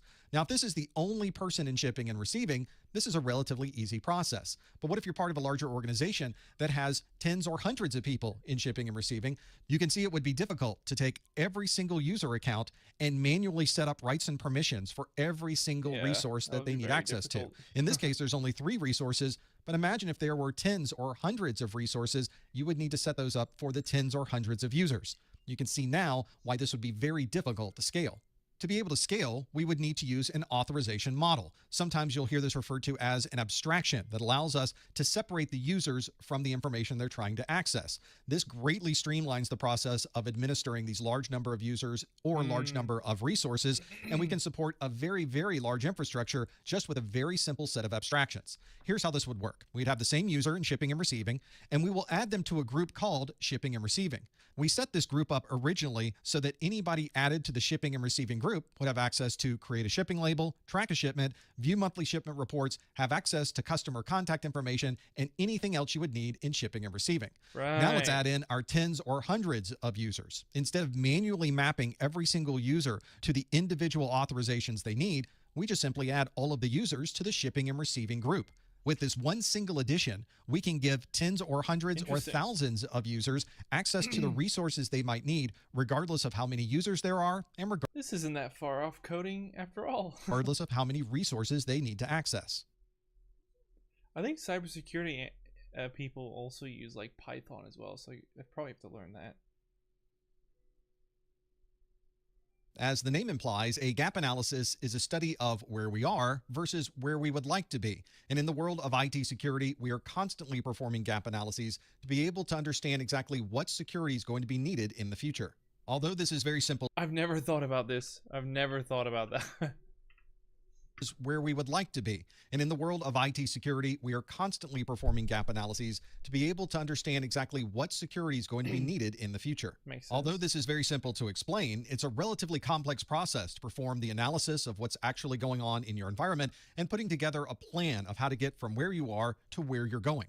As you might imagine, trying to understand every aspect of IT security and how it applies to your organization can be a very involved process, and this is something that commonly takes a number of weeks, months, or even years to compile. As you can imagine, this might involve a number of different people in your organization, and there is an extensive project plan with emails and data gathering and anything else that's needed to compile the information about what's happening with security in your environment. My God. Before starting the gap analysis, it's useful to have a baseline. This gives you something to work towards and an idea of where the goals should be for your organization. There are a number of different baselines to choose from, and some of these baselines have been specifically created for certain organizations. For example, your organization may be following a set of baselines from the National Institute of Standards and Technologies. They publish a document called the Special Publication 800-171 Revision 2, and the title of that document is Protecting Controlled Unclassified Information in Non-Federal Systems and Organizations. You might also use a baseline that was created by the International Organization for Standardization and the International Electrotechnical Commission. This is the ISO IEC 27001, or the Information Security I've seen that before. Management Systems. And of course, you could create your own baselines based on your specific needs as an organization. These baselines will commonly involve an analysis of the people in your organization and the processes you use for security. When evaluating people, you might want to get a better understanding of their formal experience in information technology security. You might want to understand what kind of training they've received, and you might want to see if they have a knowledge of specific security policies and procedures that you can use in your organization. Even with the right people in place, you'll still want to be the more I watch, the more it all comes together. sure that you're following the correct policies for IT security. This might start with an evaluation of the existing IT systems and how they relate to your formal policies that have been created in your central security policy documentation. The analysis portion of the gap analysis will begin with a comparison of the existing systems that you have running in your environment and to identify any weaknesses that those systems might have. You can also compare these weaknesses with the most effective processes for understanding how to compensate for those weaknesses. Ultimately, you'll create a detailed analysis where you'll look at very broad categories of security and then break down those broad securities into individual smaller segments. Here's a good example of how you might start with broad understanding of a process and then breaking it down into individual pieces. This is the document 800-171 revision 2, which is protecting controlled unclassified information. And this is a table that maps the access control requirements to the security controls that are in place. For example, this page shows access control, where you would want to limit system access to unauthorized users, processes acting on behalf of authorized users and devices. This account management covers a number of different individual security controls. So when we start to break this down, we can look at user registration and deregistration. We need to understand how user access provisioning is handled, understand the management of privileged access rights, a review of the user access rights, and so on. By looking at these broad areas, we can now break down individual security tasks to see how well we're handling the processes and procedures for each of these individual steps. Once we've gathered all of this information for all of our processes, all of our devices across all of our different locations, we need to create a final document that summarizes everything that we've discovered. We can start with a comparison that looks at the detailed baseline objectives and gives a perspective of where we are today versus where we would like to be with each one of these objectives. Perhaps the more difficult question to answer is how you get from where you are to where you'd like to be. This path to get from where we are to where we'd like to be commonly takes time, it takes money, there may be equipment that we need to purchase, and obviously there's change control so that you can implement these changes in your environment. Once we have all of this information compiled and the plan of how we can get from where we are to where we'd like to be, we can create a final gap analysis report. This report not only includes the information about where we are today, but it also provides that pathway so that we can understand what it's really going to take to move forward into the future. All of the recommendations you have about meeting this baseline will be documented in this gap analysis report. Here's an example of one of the tables that you might include in your gap analysis report. On the left side, I have a series of system requirements, and all of those system requirements were broken into smaller pieces in the detailed part of the report. Security requirements.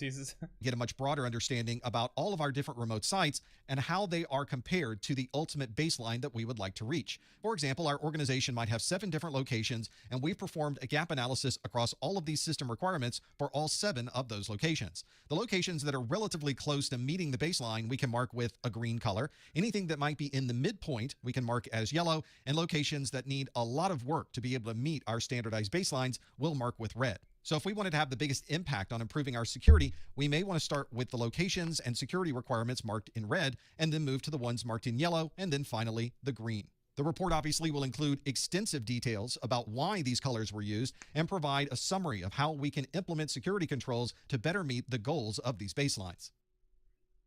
Okay.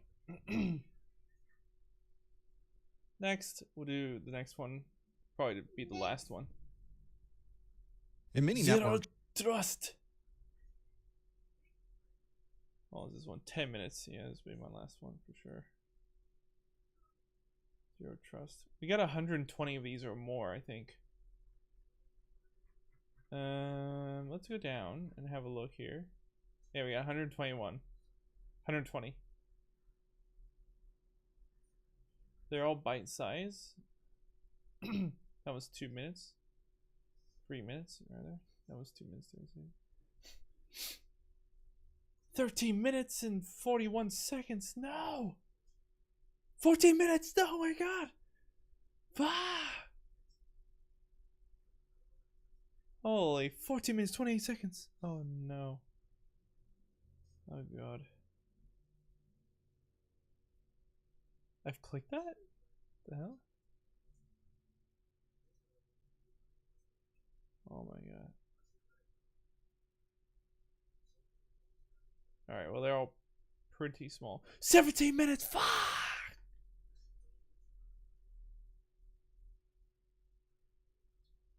All right. Anyway, let's continue with this. I'd say learning it practically is way better than memorizing. What do you mean by that exactly? Like, in what way would one do that? Because this is specifically for the CompTIA test exam. But yes, I agree. I agree with your logic, but how would you do that? Because I actually don't know. I'm totally new to this field. Is it like TryHackMe or something? Hack in the box? And then where do I even go in there? How do I get my data mined? Go to TryHackMe. Data mined by AI. AI data mining. Find that once you're through the firewall, the inside of the network is relatively open. People are able to move from system to system without any type of checks or balances. There are relatively few security controls in place, and this not only allows authorized individuals to move anywhere they'd like, but also allows unauthorized individuals and malicious. Let me go back. Refresh this. The inside of the network is find that once you're through the firewall, in many networks, you'll find that once you're through the firewall, the inside of the network is relatively open. People are able to move from system to system without any type of checks or balances. There are relatively few security controls in place, and this not only allows authorized individuals to move anywhere they Why did he say checks or balances? That saying doesn't really fit there, does it? like, but also allows or balances. There are relatively few security controls in place, and this not only allows authorized individuals to move anywhere they'd like, but also allows unauthorized individuals and malicious software to do the same. But many security administrators are changing their network to be zero trust. This means that you have to authenticate or prove yourself each time you want to gain access to a particular resource. This applies to every device on the network, every process that's running, and every user on the network. As the name implies, with zero trust, nothing is trusted, and everything is subject to some type of security checks. This means you might be using multi-factor authentication during your I heard this in my CS50 course as well, the free one that I took. I heard something you have, something you know, and something you are. Process, you may be encrypting data that's stored and encrypting data as it's traversing the network. There may be additional system permissions or additional firewalls that you're installing, and there are a number of different security policies and different controls that may need to be added to create this zero trust environment. One of the ways that we can start examining and implementing zero trust on our networks is taking our security devices and breaking them into smaller individual components. We commonly refer to this as separate functional planes of operation. So whether it is a physical device, a virtual device, or a security process that's running in the cloud, we can apply these different control planes to every single one of these security controls. Broadly speaking, we can look at these as having two different planes of operation.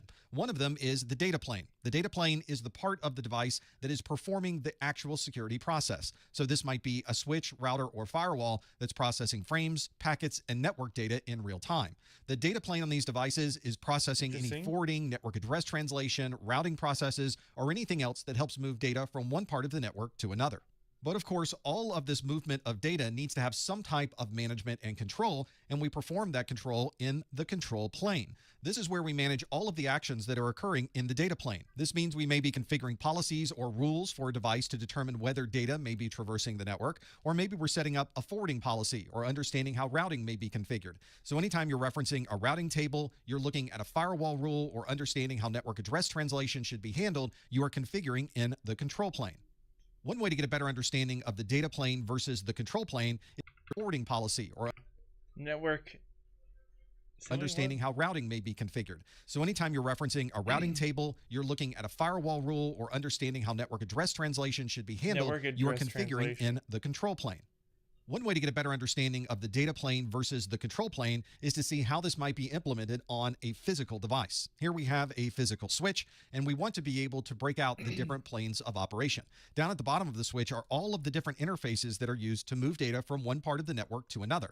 And as we've already seen, all of the traffic that we're forwarding all happens on the data plane of the device. But of course, this device needs to have configurations. There needs to be network address settings or changes to how data might be trunked, and all of those changes would take place in the configuration of the device under the control plane.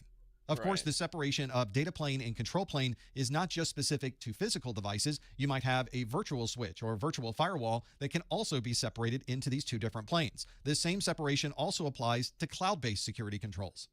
For Zero Trust, we not only need to implement additional security controls, but we need to be a lot smarter on how we evaluate those security controls. For example, we can implement a technology called adaptive identity. This is where we are examining the identity of an individual and applying security controls based on not just what the user is telling us, but other information that we're gathering about this authentication process. For example, we might want to look at the source of the requested resources. Perhaps someone who is requesting data that's located in the United States is using an IP address that's in China.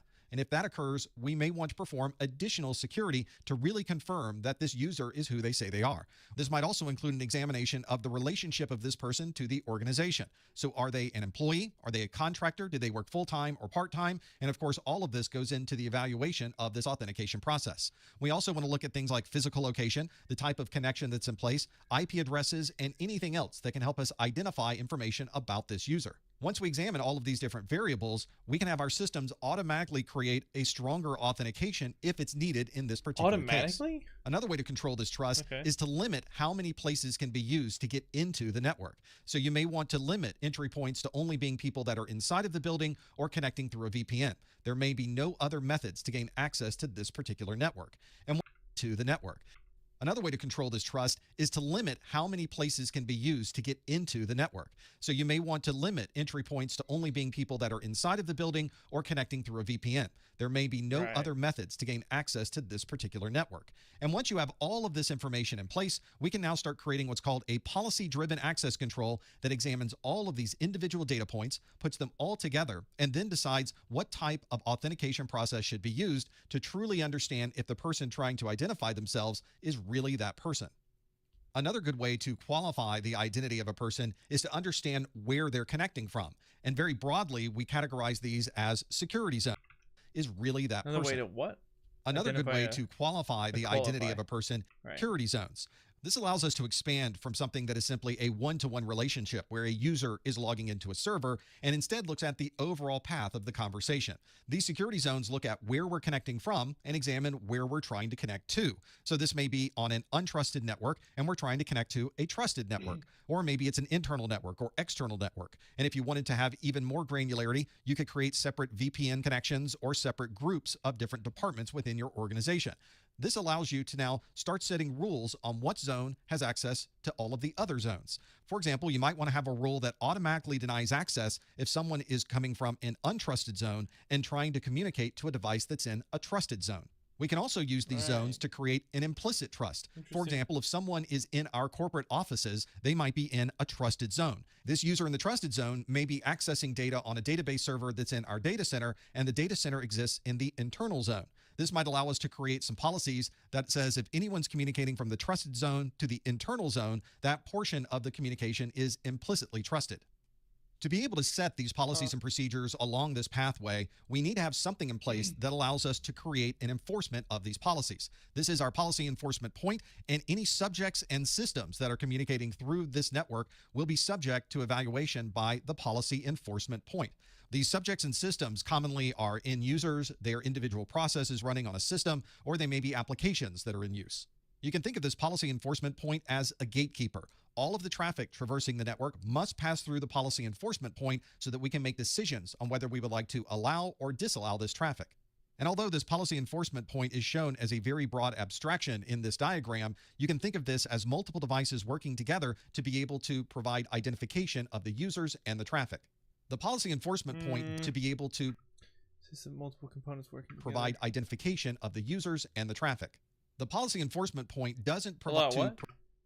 And terminate provide connection. identification of the users and the Policy traffic. enforcement point. The policy enforcement point doesn't provide the decision on whether traffic should be allowed or disallowed. Instead, it gathers all of the information about the traffic and provides that to a policy decision point. This policy decision point is responsible for examining the authentication and making a decision on whether that should be allowed on the network. Your policy engine is looking at all of the requests that are coming through. It examines Policy decision point. Process for making authentication decision. Policy decision point. Policy enforcement point. PEP and PDP. enforcement point doesn't provide the decision on whether traffic should be allowed or disallowed. The policy enforcement point. Policy decision Instead, it gathers all of the information about the traffic and provides that to a policy decision point. This policy decision point is responsible for examining the authentication and making a decision on whether that should be allowed on the network. Your policy engine is looking at all of the requests that are coming through. It examines the request and compares it to a set of predefined security policies and then makes a decision on whether that is granted, denied, or revoked.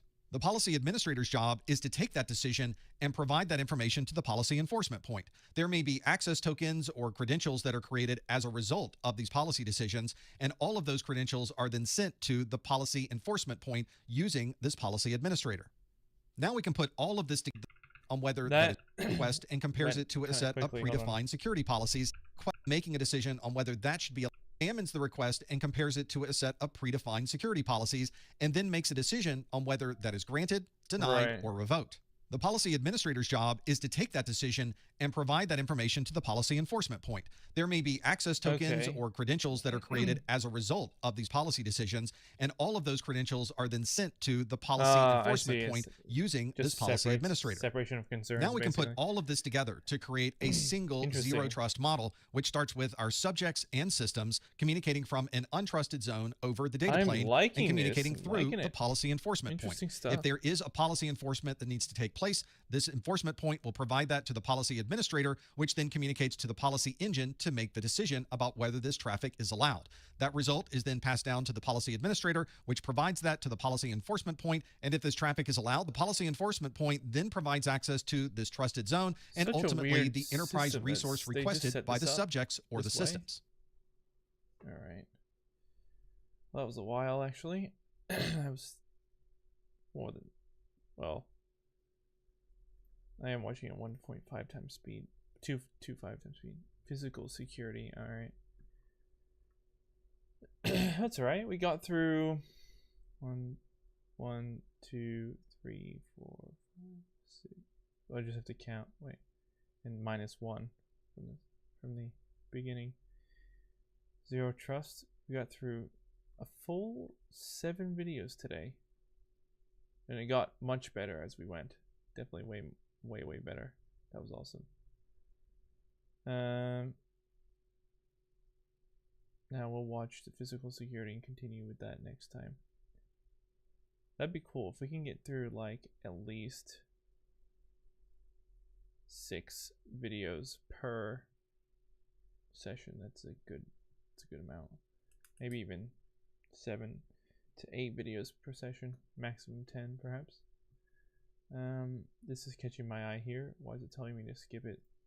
Let's have a look, because I was thinking to skip it as well. If you are trying to break into cybersecurity right now and you are currently taking the Google Cybersecurity Certificate on Coursera, or you're thinking about taking it, I need you to listen to me very carefully. You are wasting your time. Straight away,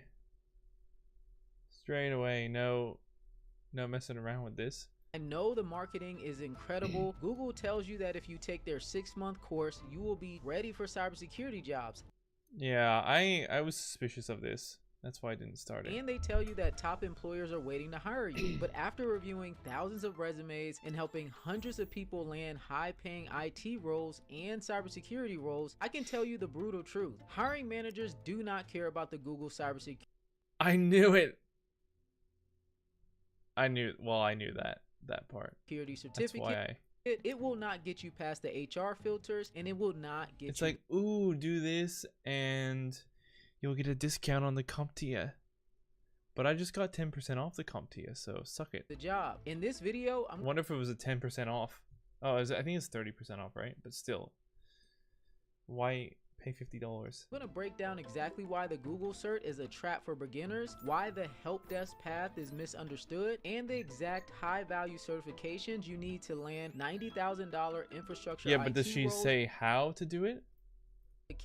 A certificate is say just how? a completion certificate showing that you actually completed doing a course or a training. It does not mean that you actually took an exam and passed an exam and proved that you actually have skills. A certification is completely different, and that's where you actually have to pass an exam. Most of the times you have to certificates that you find on Coursera, they are certificates, not certification, and they will not help you land a job. You will not find these certificates on any job descriptions. So if you don't see it on a job description, that means that a company is not looking to hire just because you have that certification. So the main issue with these beginner certs is that they are a mile wide and an inch deep. They teach you a tiny bit about hundreds of different things, but they do not make you an expert in anything. And the reality is, it's much more exciting to watch than that last video. Most people that offense, Professor Messer. These certifications, they don't land a job because they're just not impressive. Now, I did get the CompTIA A+ when I was in high school. I was 16 years old. But if you're over the age of 18, the CompTIA A+ certification is not impressive, and it costs $500 for you to get. And I see what? $500 for that? No way. What the?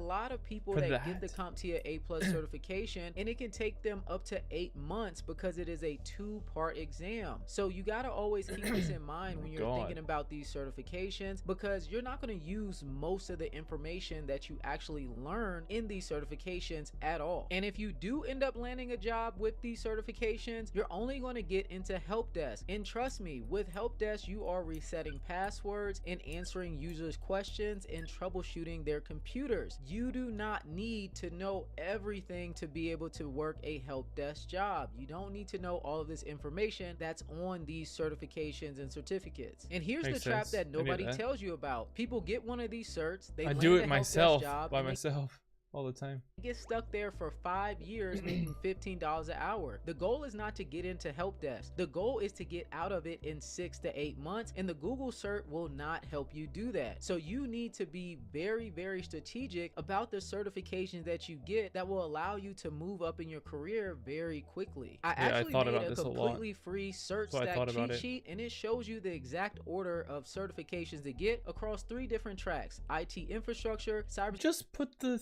Just put it there. If it's free, why do we have to download it? Security and cloud. The link is in the description for you to grab it for free. Go ahead and check it out. If you want to skip the line and land a junior system administrator role or a network administrator role making 80K to 100K, you have to get the certifications that actually move the needle. First, drop the Google cert and immediately start studying for the CompTIA Security Plus certification. The Security Plus is not just a piece of paper, and it doesn't even guarantee that it's going to get you a cybersecurity job. But what it does is show employers that you are able to get a mid-level certification even without any experience. And for you to obtain the Security Plus certification, you are going to obtain foundational IT skills and knowledge around the way. I'm Plus, sure I you're can gonna easily gain get the foundational CompTIA cybersecurity knowledge Plus as well, which is going to allow you to stand out in the job market. On top of that, cybersecurity knowledge as well, which is going to allow you to stand out in the job market. On top of that, in the GovTech sector, the Security Plus is a legal requirement. It satisfies the DoD 8140 baseline, which basically means it legally allows you to have full administrative access to government systems, and the Google cert does not do that. The A+ does not do that either. So the Security Plus makes you instantly employable in the GovTech sector, and this does not mean that you're going to go work for the federal government. This means that you can go work for government contractor companies that go out there and bid on government contracts. They win these contracts, and it's guaranteed work. The GovTech sector is a $100 billion sector. Every single year, the government spends $100 billion on IT. So there's a lot of opportunity for you to land roles in this space. Second, if you want to be undeniable, get the Cisco CCNA certification. Networking is the foundation. Undeniable, get this opportunity for you to land roles in this space. Second, if you want to be undeniable, get the Cisco CCNA certification. Networking is the foundation of everything. If you under Cisco CCNA.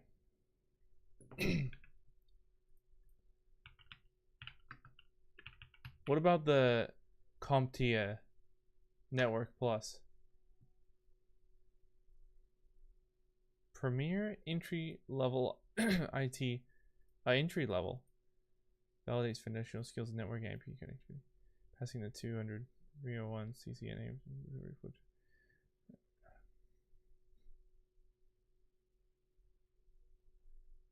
Common to have, someone said.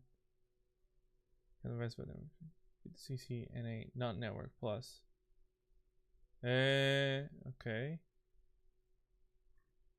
Right, this person's also saying. DNA Why did I trust that second one? Or the way that they worded it.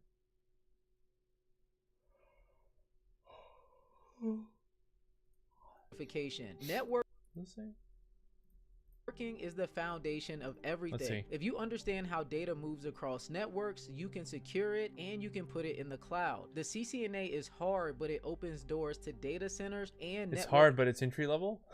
administrator roles immediately. So it opens works, you can secure it and you can put it in the cloud. The CCNA I might get this one is as well. hard, but it opens doors to data centers and network administrator Data centers, holy moly. I don't want to work in one of those, to be honest.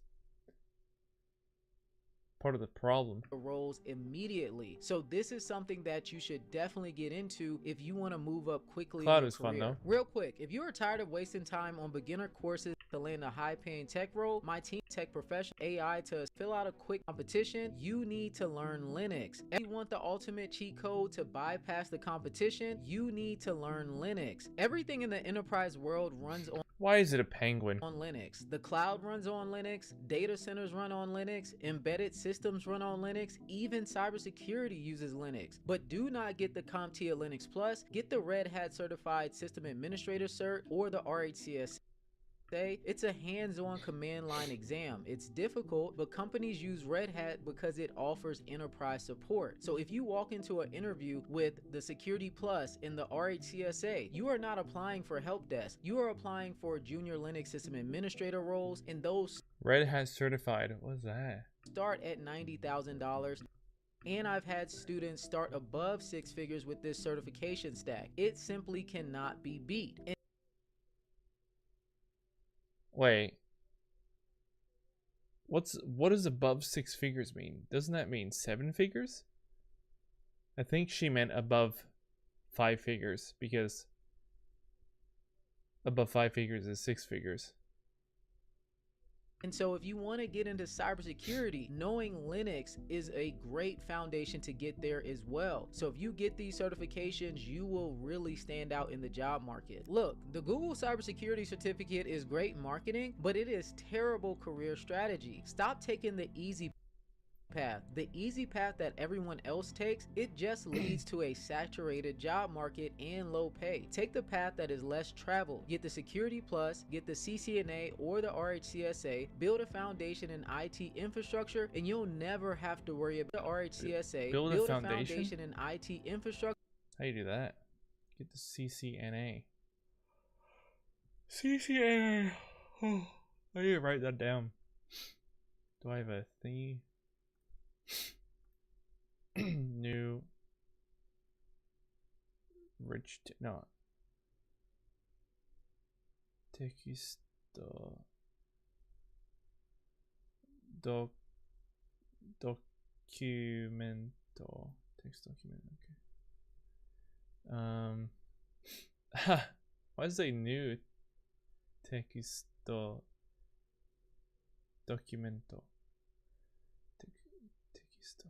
Text. Cybersecurity certification list. I've actually got to get some other stuff though. That.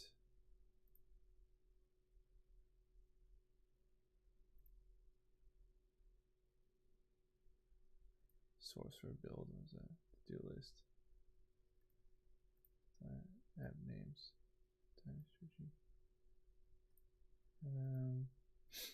So we want, what do we want? The CompTIA Security Plus. Then we want that auto capitalized, that's so weird.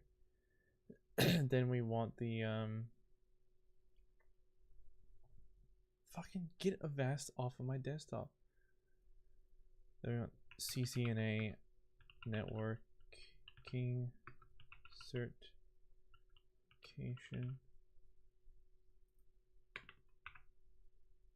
And what else did my guy say here? I need to get, oh yeah. I don't know what order I'll take these in, but I need the SC300. I kind of want to go straight through this plan here. SC300. Learn Okta. Okay, TA.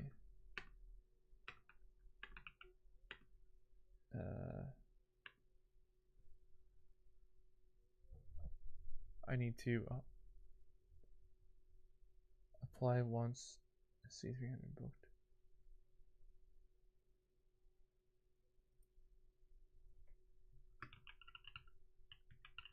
Certifications.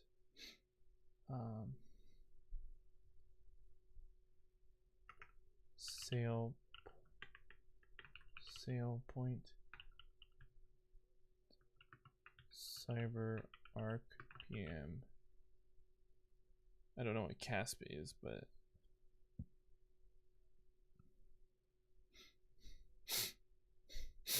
Zero Trust Design. Ah, that's later, right?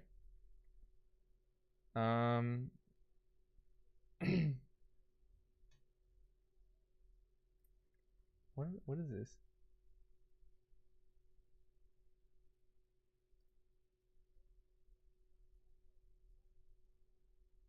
For IAM specifically, you want to get fluent in protocols. Actually, remove the image system.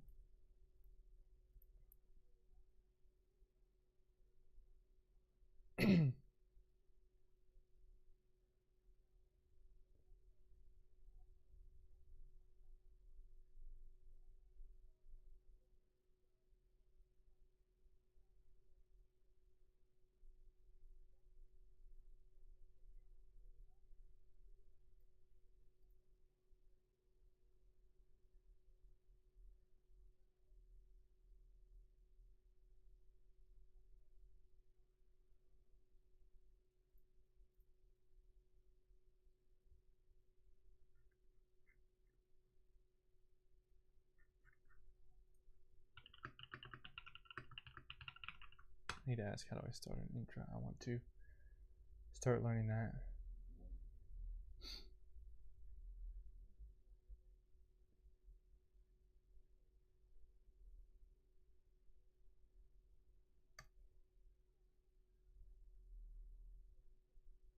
I want to learn the fundamentals.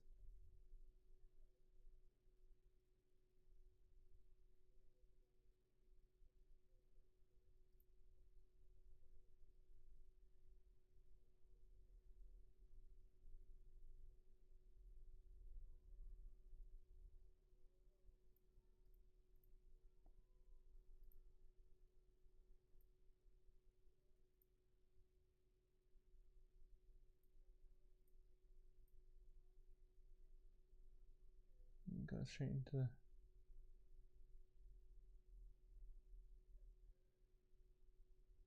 Yeah, how do I... What's this? Security. I wrote that down. Microsoft Intra.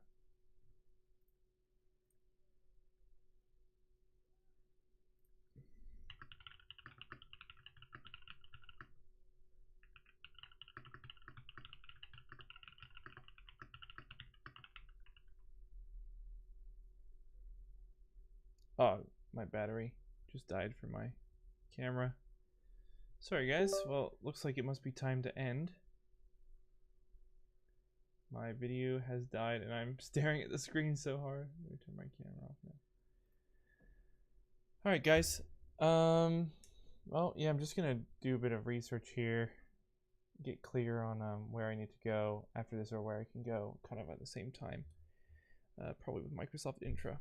So I'll catch y'all later. Thanks for joining. Thanks for coming in if you did. See you guys. Have a good night.